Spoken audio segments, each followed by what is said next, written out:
Yes, yes. Welcome in, everyone. It's the One Burner Bachelor. 137 steps up high above the city. Yeah, we just. Wednesday was 100 days. We've been running and doing this awesome One Burner Bachelor show, having a ball, meeting people, and spreading whatever messages we can and using this platform for whatever we can. Running to Stand Still was a U2 song off their Joshua Tree album. And we've been running for 100 days. And today would be day 100 and, yikes, 3.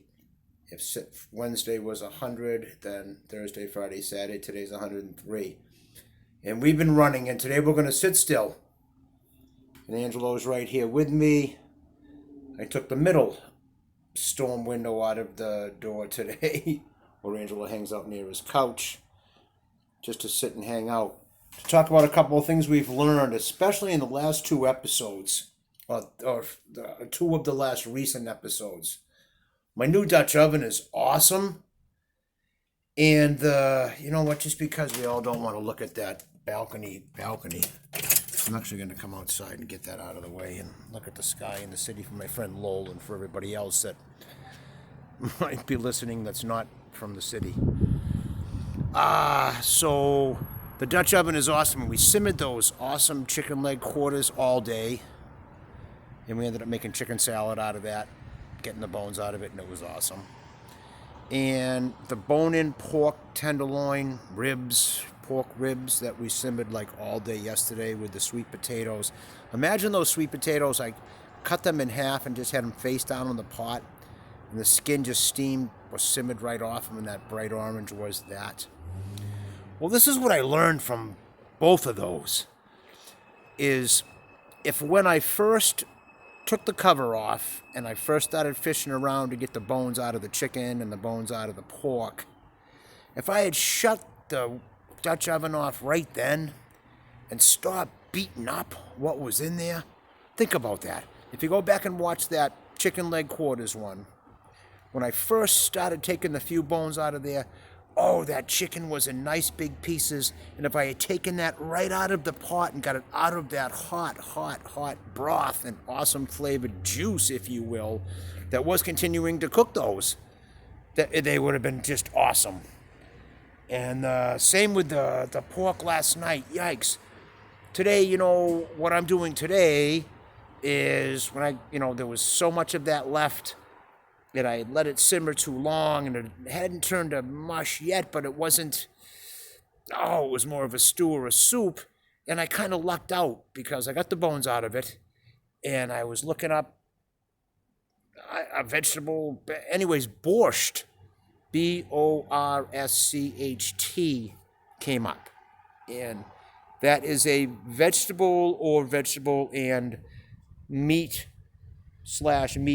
on the bone soup with the primary ingredient beet roots or beet greens or beets, as far as I'm concerned.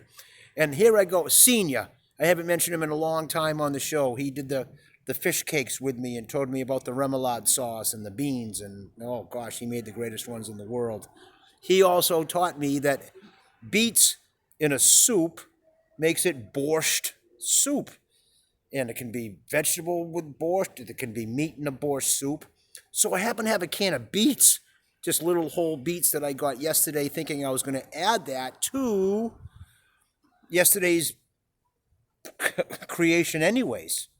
But I remembered that when we did corned beef and cabbage and corned beef, some places did add beets to that. But if you added the beets right away, it turned everything purple, and everything in the pot was purple.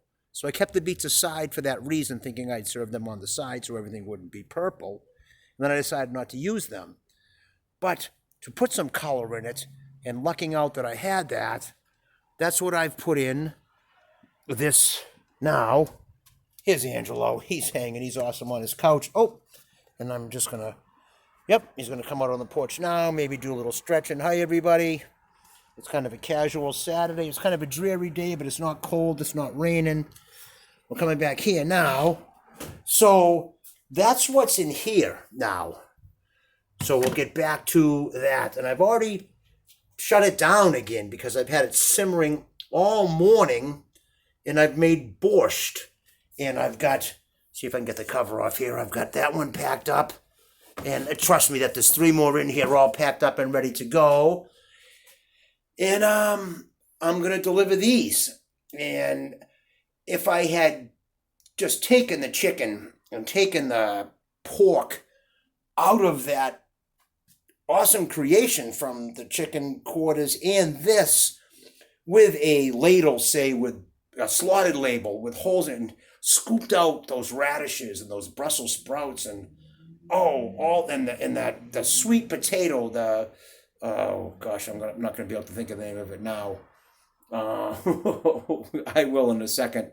That orange potato. If I had scooped it out and been careful with it, put it aside, and then maybe strained what was in there, and it's too bad that it all turned into a soup and just got all beat up. Rutabaga. That's what I was trying to think of. Because when I first opened those up in this pot, you saw how bright orange it was, and I just kept beating it up, and it all turned kind of this color. But at least the beets helped that. And I've got a flashing thing saying I'm going to run out of spaces. We're not drawing any more tickets. It's a One Burner Bachelor. Thanks, everybody. I'm just going to try to get one more peek of my boy Angelo. He's showing off a little bit, 37 steps up high above the city. We're doing the best we can.